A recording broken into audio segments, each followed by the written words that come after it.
ponto importantíssimo do nosso Corinthians lá em BH, lá em Minas Gerais contra o Cruzeiro.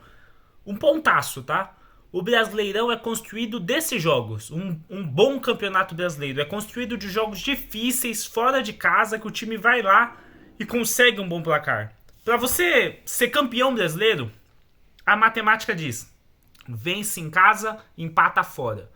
Vence em casa e empata fora. O Corinthians vacilou no primeiro jogo, jogou na Vila, é verdade, mas perdeu pro Bahia, perdeu 3 pontos em casa que não poderia perder.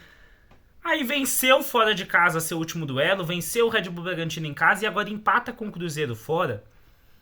Um jogo muito difícil, cara. Um jogo muito difícil contra um bom time que não está ajustado, tá fazendo um péssimo início de ano, vinha se recuperando, mas ainda tá tropeçando muito. E o Corinthians vai lá com o time reserva. E tem coisas que precisam ser pontuadas. O Corinthians jogou 14 jogos, se eu não me engano, em 42 ou 44 dias. Isso significa o quê? Que o Dorival Júnior não tá tendo tempo de treinar a equipe, é só regeneração física. E mesmo assim o Corinthians vai lá, tem novos jogadores, se adaptando ao elenco e empata, jogando mal. E isso precisa ser falado. Eu esperava um jogo pior do Corinthians, é verdade, como eu já vi jogar pior tantas e tantas vezes com o time titular, quem dirá com reserva. Mas o Corinthians joga mal e é o que eu falei no último vídeo. Quem acompanhou o último vídeo do canal vai lembrar. Esse time do Corinthians tá cascudo. Ele joga mal e ele não perde. Ele joga mal e ele consegue uma vitória, consegue um empate. E o que eu acho engraçado é que o melhor jogo do Corinthians no Brasileirão foi contra o Bahia. E o Corinthians foi derrotado pelo Bahia. Isso é engraçado até. Então, o time do Corinthians tá copeiro, velho. Tá azeitado. Tá aquele time que tá difícil pro adversário. O adversário vai encarar o Corinthians. Eu acho que nós, torcedores, temos que começar a mudar uma chavinha também. Que o corintiano se adaptou tanto nos últimos anos a passar raiva com o elenco, a saber que ia ser derrotado fora de casa, que agora nós nos encontramos em uma situação que o adversário vai jogar contra o Corinthians e sabe que vai ser muito difícil conseguir uma vitória.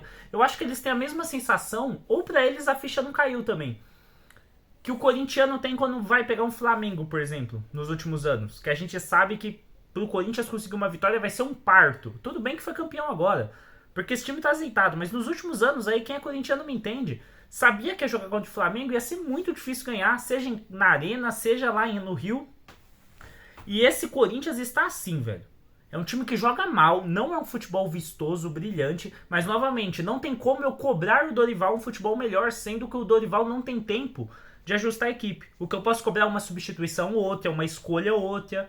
E até pra isso, eu vou falar: o Dorival não tinha que ter entrado com o Charles ontem. Mas ele entrar com quem?